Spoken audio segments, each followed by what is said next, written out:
So yan, kami po ang group na binubuo po ni Siljan G. Santos and Miguel Yula. So sa akin po is yung number 1, number 2, and number 3 na items. So start po ako sa number 1. Number 1, a ball is shot at a ground level at an angle of 60 degrees with the horizontal with an initial velocity of 100 meters per second. Determine the height after 2 seconds, velocity after 2 seconds, and the time it will take to hit the ground. So yan, may bola daw na sinat at a ground level na nasa angle na 60 degrees with the horizontal na may initial velocity of 100 meters per seconds.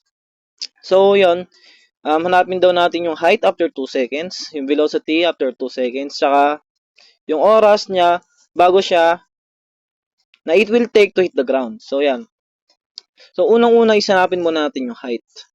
So bago makuha natin yung height is hanapin muna natin ang initial velocity ng gravity, which is equal sa initial velocity times sine theta. So ano nga bang ating initial velocity, which is yung 100 meters per second. So yan, ilagay lang natin dito yung 100. Sa VOG equals 100 and sine, tas yung theta which is 60 degrees. So kapag nilagay natin yan sa ating mga calculator, ang lalabas dyan is 50 times square root of 3. So meron tayong value ng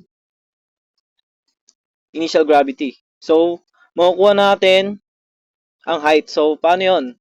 Iano muna natin meron tayong formula na y times t is equal sa initial velocity ng gravity times time minus 1/2 times gravitational force times time squared.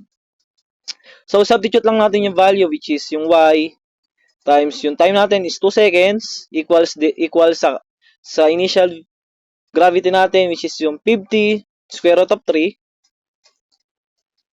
times time natin 2 seconds minus 1/2 times gravitational force which is wala naman binigay na which is gamitin natin universal which is 9.81 or 9.806 times 2 seconds squared. So yan. Pag inilagay natin sa calculator natin yan, ayun ang lalabas na sagot. 153.5931 meters. So since parehas lang naman vertical yung y natin NH, so ayun na rin ang h natin which is 153.5931 meters. So ayan. So may value na rin naman na tayo ng initial gravity or which is VOG. Sabihin ko na lang VOG, magagamit na natin siya para makuha yung time. So meron tayong formula na time equals 2 times VOG over gravity. So substitute lang natin yung mga values. Yan, 2 times 50 square root ng 3 over 9.806 or gravity. So ang lalabas na time natin is 7.6632 seconds. So move on naman tayo sa huling tanong which is the time it will take to hit the ground. By the way, yun na pala yun. Sa velocity nga pala tayo. So, paano natin makukuha yung velocity after 2 seconds? So, unang-una, isanapin natin yung Vy or Voy. Dahil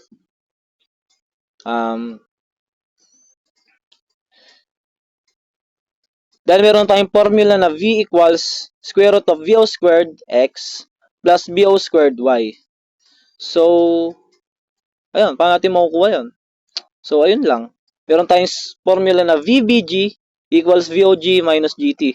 Substitute lang natin yung mga values dahil meron na tayong meron na tayong na-solve na VOG and may given naman yung time and universal ang gravitational force which is VBG equals 50 times square root of 3 minus 9.806 times 2. So, ayan, may makukuha tayong value na 66.9905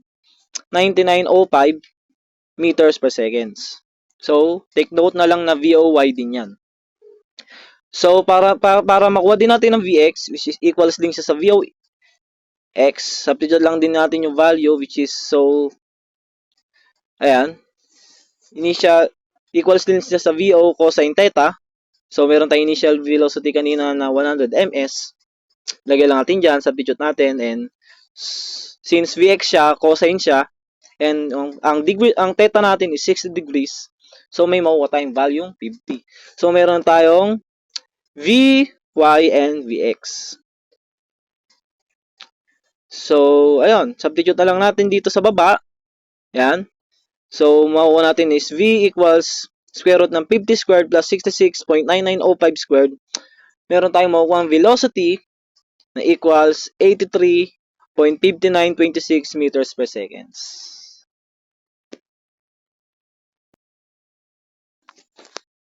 So, yan. Tapos na tayo sa number 1. Dumako naman tayo sa number 2. Number 2. A projectile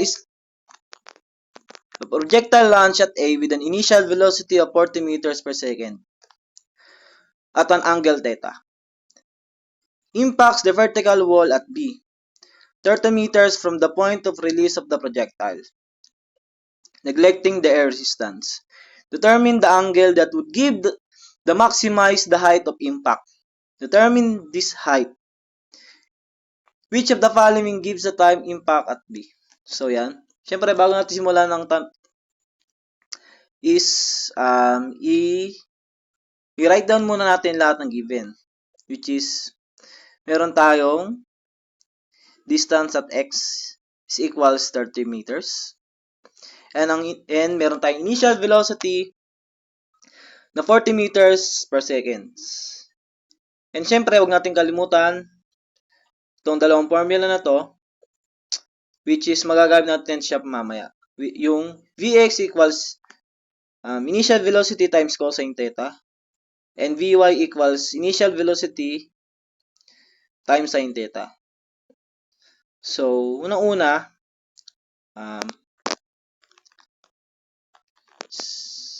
since meron tayong given na initial velocity na 40 meters per seconds, ikabit muna natin siya sa Vy equals initial velocity times sine theta. So, meron tayong Vy equals 40 sine theta. So, tandaan natin para makuha natin yung time na para magamit natin mamaya is meron tayong formula na distance x equals Vxt. Which is, tandaan natin na ang Vx is equals din sa Vi cosine theta. So, kapag dinerive natin yung tanong, or substitute tayo, meron tayong 30 meters na distance x equals initial velocity cosine theta times time. So, yan. Pag dinerive natin, meron tayong t equals 30 over 40 cosine theta. Na kapag derive natin sa calculator natin,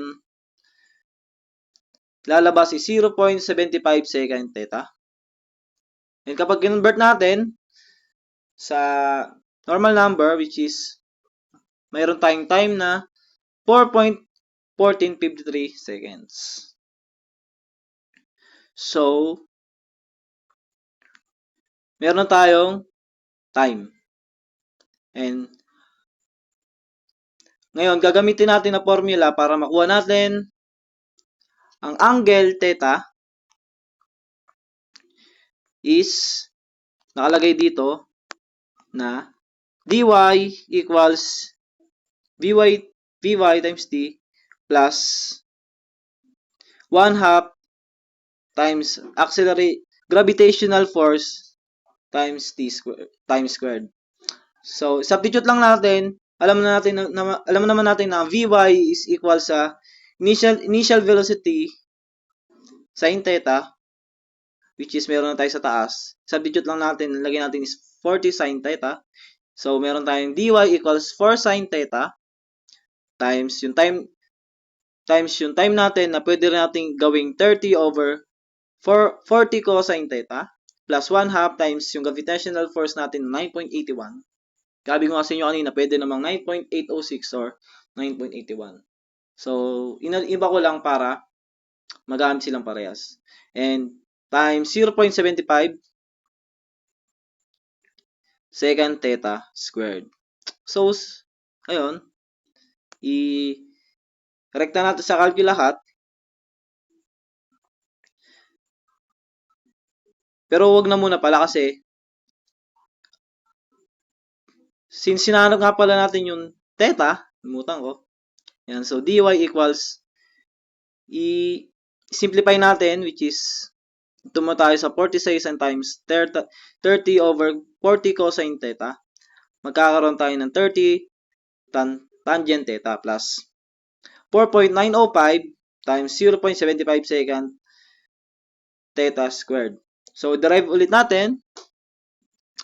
dy equals 30 tan theta minus 4.905 times 0.5625 seconds squared. So, magkakaroon tayo na dy equals 30 tangent squared theta minus 2.7891. So, nilipat lang natin yung 2 dun sa may tan squared or sa tangent theta times 2 second squared theta tangent theta.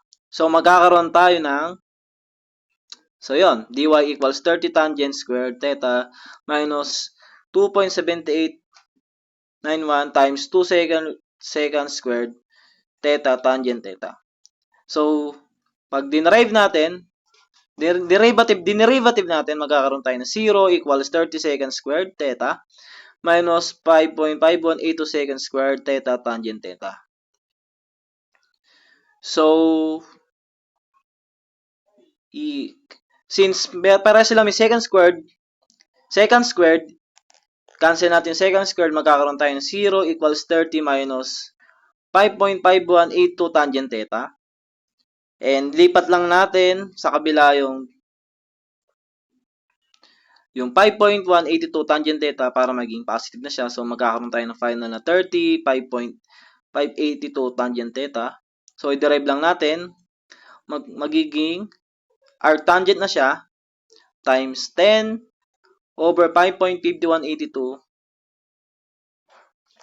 Makukuha natin ang angle which is ang nakuha natin is 79.5755 angle.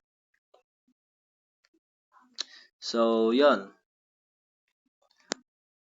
Yun yung angle na nagma-maximize ng the height of impact. So, solve naman natin ang height. So, yan. Meron tayong formula which is h is equals to initial velocity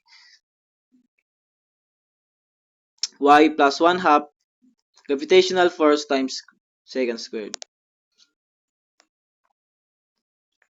So, ayun. Substitute lang natin yung initial velocity times y plus 1/2 gravitational force times t squared.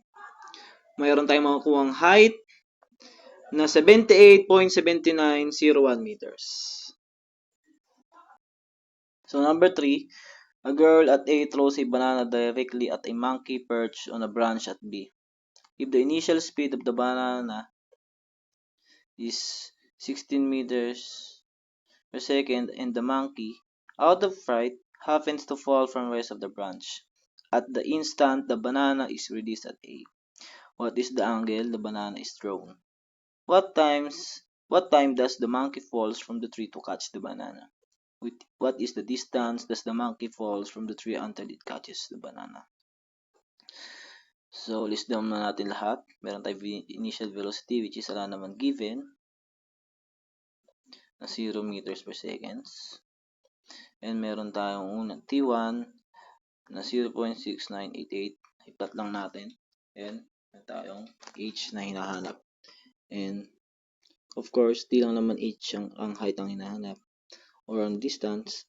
Meron din angle and meron din time na kung anong time daw does the monkey falls from the tree to catch the banana.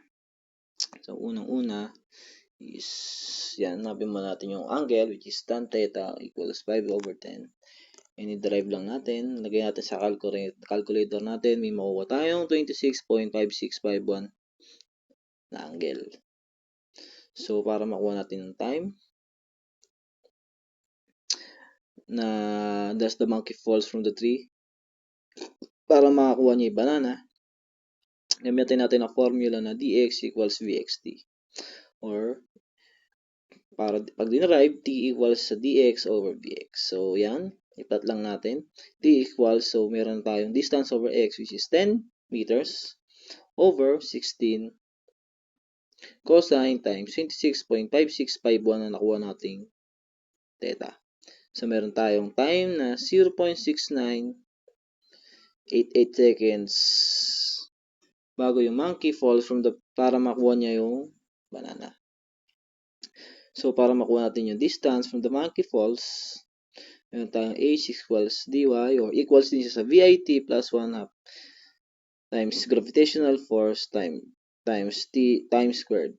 So, h is equals, so dy, wala naman tayong dy, 0 plus 1/2 since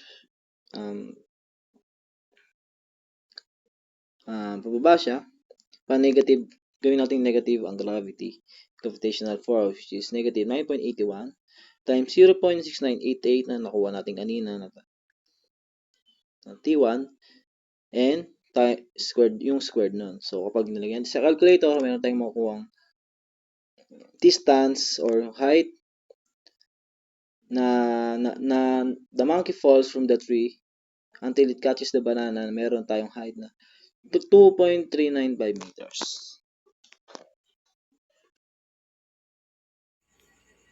So, sa problem number 4 po, a projectile is launched upward and to the right at an initial slope of 4 vertical to 3 horizontal and hits the ground at a point 2 meters lower than of the origin.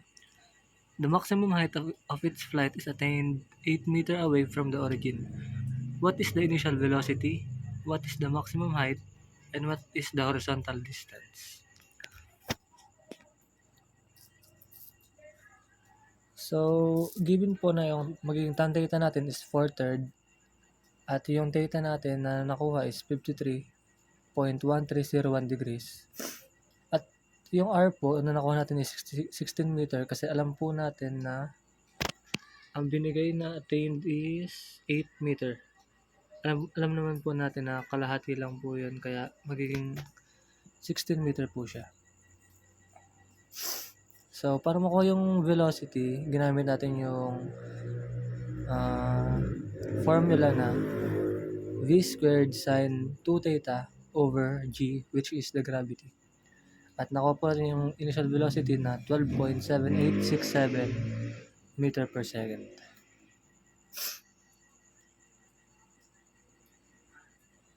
Sa maximum height naman po na ay ginamit natin yung formula na vy squared over 2 times gravity. At ayun, dinerive lang natin siya kasi given naman lahat na at nakuha natin yung maximum height na 7.333 meter. Yung next po na pinapahanap is yung the horizontal distance, which is the x. Yung formula po ng x is vox times voxt. Ito po yung ibang kumbaga parang given formula. Madali na lang po natin yung masasolve kasi nakuha na po natin yung ibang kailangan para sa formula ng x. At ang nakuha po natin yung x is 17.3810 meter. So sa problem number 5 naman po, the coefficient of friction between the road and the tires of the car shown is 0.60. This car weighs 15,000 Newton. It is rounding a curve of 150 meter. Radius at maximum speed. What is the value of the friction force under each wheel? How high above the road must the center of gravity be to limit this maximum speed by tendency to overturn? So, problem number 5 po. Yung tan theta na binigay is 0.60. So, yung theta natin na makukuha is 31 degrees. So, gagamitin po natin yung formula na tan plus 0 theta is equal to V2 over GR. At ang makukuha po natin is 1.804.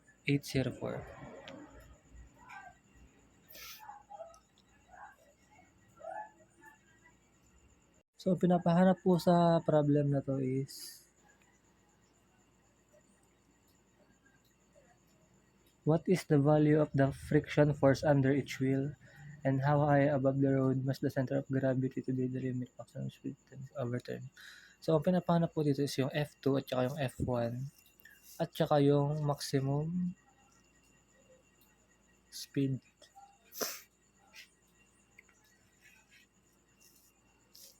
Mali pala. Yung maximum height. So, sa F2 po, ginamit po natin yung formula na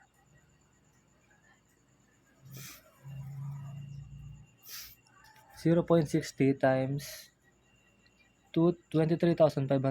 Yung 23,504 is makukuha po natin gamit ang formulang 1.4 N2 is equal to W cosine 30 degrees 0.70 minus W sine 30 times 0.70 plus W over G V squared over R cosine 30 times 0.9 plus W over G V2 over R sine 30 times 0.7. At ang nakuha po natin N is 23,504 which is magagamit natin sa pagkuha ng F2.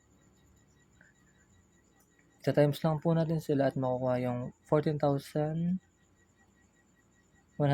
Newton.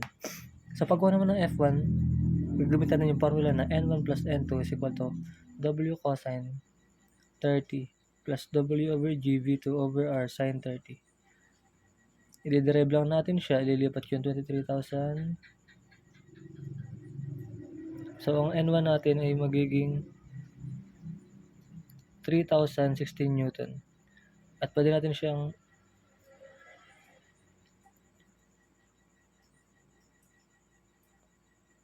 So, ang magiging F1 natin is 1,810 Newton. Sa maximum height naman, gagamitin natin yung formula na 27,060 cosine 30H is equal to 27,060 sine 30 times 0.70 plus 15,000 cosine 30 times 0.7 plus 15,000 sine 30 times H. So, ang nakuha natin is 23,435 H is equal to 18,564 plus 7,500 H. So, yung H na nakuha natin is 1.16 meter.